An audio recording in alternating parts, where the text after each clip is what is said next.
Barony, a game of strategy, action, painfully long waiting, and more deaths than the Dark Souls blindfold run on a broken controller. Today, we're diving headfirst into a dungeon so evil, I'm convinced Satan personally designed the floor plan. And considering it leads straight to his lair, I'm gonna assume this is just his home, packed full of the most vile, demonic creatures known to man. Rats, crabs, and gangs of gnomes, all lurking across 35 separate floors of pain. However, it's all gonna be worth it, because I will be unlocking the Skeleton Conjurer, a class that lets you summon minions, throw magic like it's nothing. I cast Fireball! Fireball!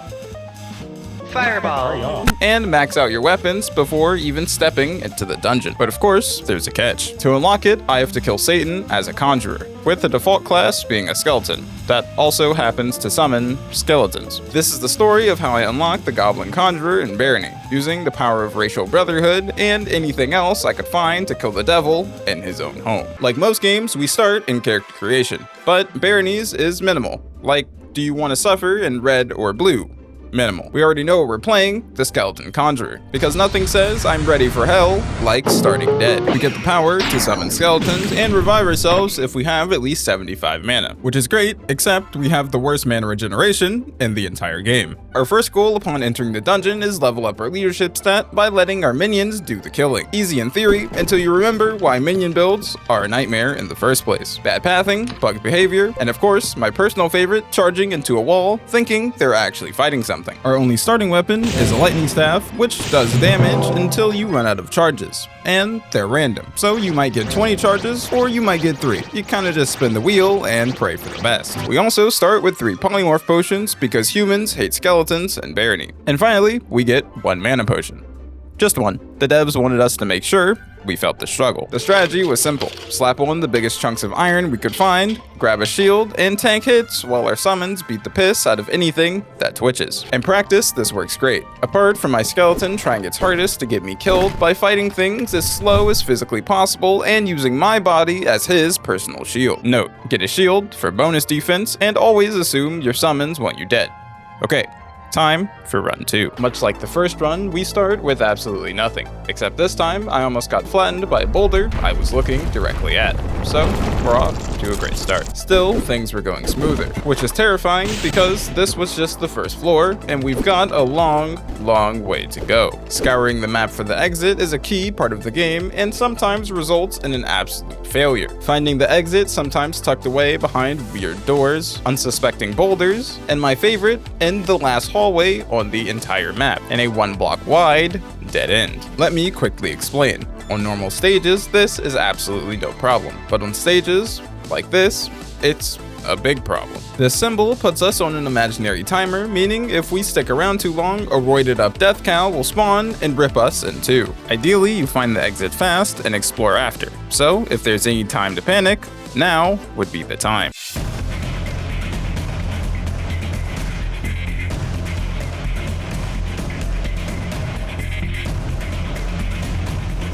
Oh, wait, it's right there, right next to a secret exit, and another one coming on the next floor. And I'm doing neither, for one simple reason. They're basically a guaranteed death sentence. The first secret level is the Gnome Mines, a charming little death pit of gnomes and trolls. Trolls are tanks with the strength of 3 bears, and the gnomes just happen to raid a wizard tower and now all wield lightning staves that two-shot me. The second secret level is a peaceful shopping town.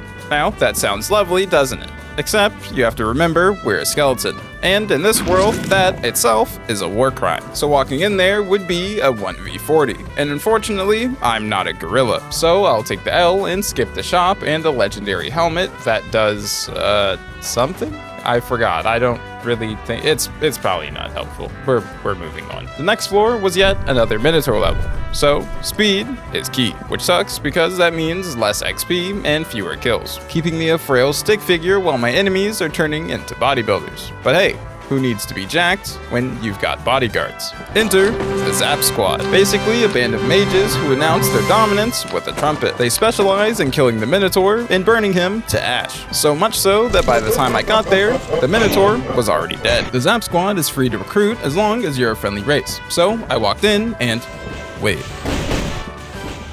So I drank a polymorph potion, and then I walked in and happily recruited as many as I could. This was an all-around win. Of course, minus our little health predicament. On the next floor, we found the one, the only, King Arthur, which we very slowly tickled to death, making me the new king. I put on all his armor, and well, I was basically a god now. Well, as long as the armor didn't break, that is. The next floor was our passageway to a new area, the swampy marshes. I don't know if that's actually what they're called, it just seemed to fit, so that's what we're going with. The marshes is a place full of water, slimes, and wall traps. Apart from a zombie army containing zombie Anna Jones, and nearly getting beat to death by a minotaur that flew over a bottomless void,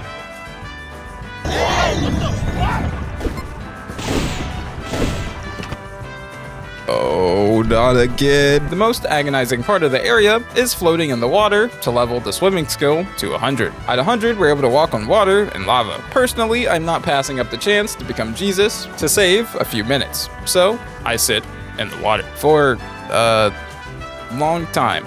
Like 20 minutes long time. Like I had enough time to make food and come back. Long time. Objectively, one of the worst parts of the game. But after it's over, we can continue with no bumps. So, on to the next area, the Sand Labyrinth. If you thought the maps were mazes before, well, you'd be sorely mistaken, because now they're actual mazes. Getting a Minotaur level here is the stuff of nightmares. Luckily for us, we got no Minotaur stages. And for the next two areas, the Sand Labyrinth and the Ruins, was just a lot of XP gain from mob kills and an all-out war with the gnomes, while looking like the Goblin Slayer. So let's reach the halfway point and fight our first true boss.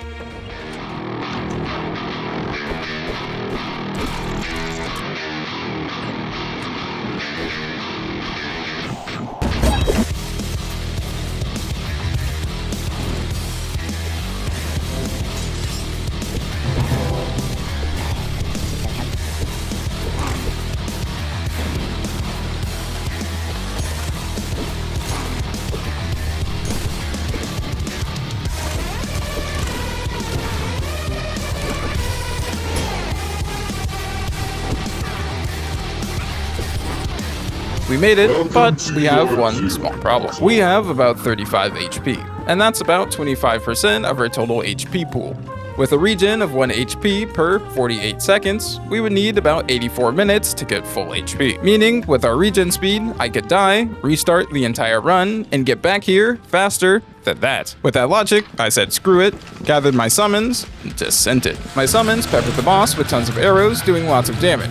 I attempted to do some damage myself and immediately died and resurrected because of my racial passive, and then immediately adopted the playstyle of being a pussy, which I can confidently say I'm a master at. After he was whittled down to one hit with just a few more seconds and a few minion deaths, I got the last hit in, securing my role as a hero, but not as the victor, because again, this is only halfway through the game. Thankfully, because I saved a polymorph potion, we're able to slip into town as a totally normal, not at all suspicious human.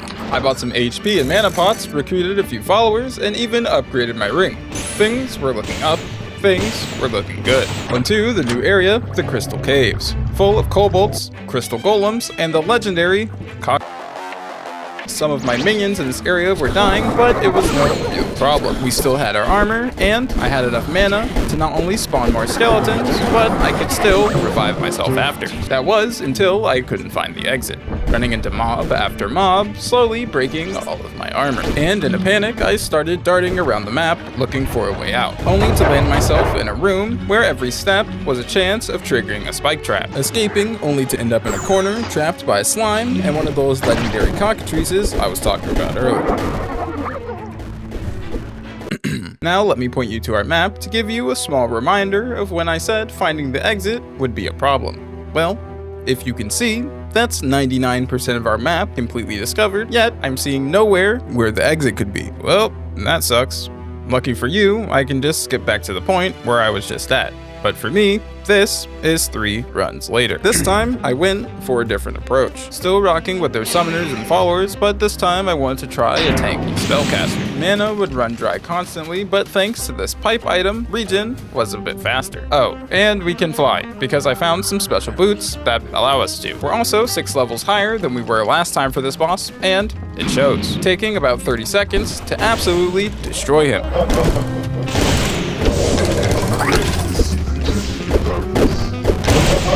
I lied. I think my perception of time is a bit bad.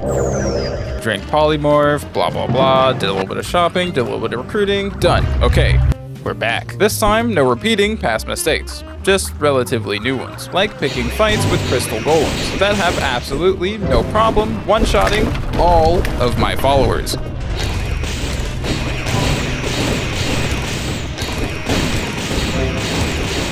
However, on the bright side, now we have a bunch of free loot from their cold dead bodies that we can easily sift through. Now I had a strong melee weapon, a healing spell for followers when they get low in HP, assuming I have followers. However, this would keep me low on mana pretty much all the time. Eventually, I even got 2 crystal golems on my side with the dominate spell, which uses mana equal to the enemy's HP. And if you run out of mana, it uses your own health. So just make sure you have enough resources so you don't regret using the spell. Next up, the Citadel. To be quite honest, I didn't fight through this area like a badass. I was basically babysitting the entire way through, like everyone's favorite part of Resident Evil 4. Keeping my minions topped up on HP and as healthy as possible for the final boss was the goal, but naturally, that didn't go to plan. Not only were my companions dying to nothing, but the Zap Squad was back. Sounds like a great opportunity, only this time they didn't do such a great job. The Minotaur had a clear and defined goal. After saying, "I'll get you, bitch!" he proceeded to kill some of my companions and then chased me through the rest of the area, all the way to the exit. The run was starting to look a bit cursed, but I still had hope. Standing in front of Satan's door, I was level 45 with 3 minions left. Not the best look for a summoner build, but here we are. I did have a ton of HP, could still fly, and had some solid armor. So, let's do this.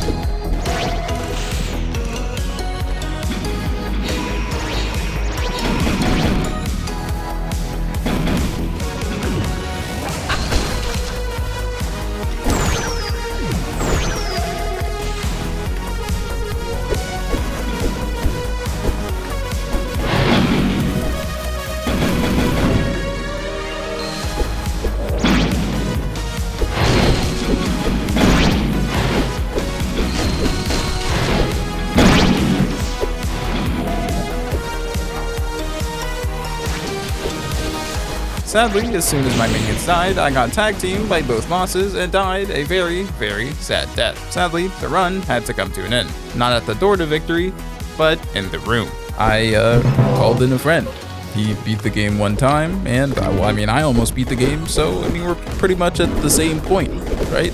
So we kicked in Satan's door. Well, I guess it's not really Satan, because there's 2 of them, but it's time to rumble. In my eyes, I thought we were extremely over-prepared, seeing as my last character was at level 45, and here I was level 67, and my friend was level 71. Although all of my minions got locked out, I think we had far more than we needed to kill these bosses.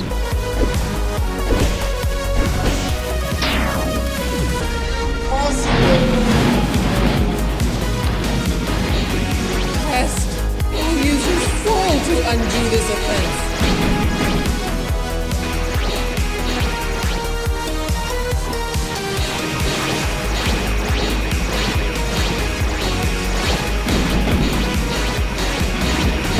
Victory felt amazing in my hands. Finally, I would have the class I needed to not only make a great video, but to be completely overpowered at the very start of a run. However, it wasn't until I got back to the main menu when I realized I made a great mistake. HP and mana don't scale from nothing. Yeah, I was over 20 levels up on my other character, but I don't believe that would give me over 100 extra of each. You see, in this game, when you pick a class and you die as a class, when you restart your run, the same class that you died with is already selected. However, each lobby is different, meaning going into multiplayer, unselected what I had before. Meaning I picked the wrong race. I was playing as a base human, meaning the victory didn't unlock anything. So if you ever want to dive deep into Satan's house, get some companions, grab a shield, and wear the heaviest armor you can find. Whatever you do, never trust your summons. And most importantly, bring backup. Because if you're going to storm hell and kill Satan, you might as well have someone to laugh at your corpse when things go wrong.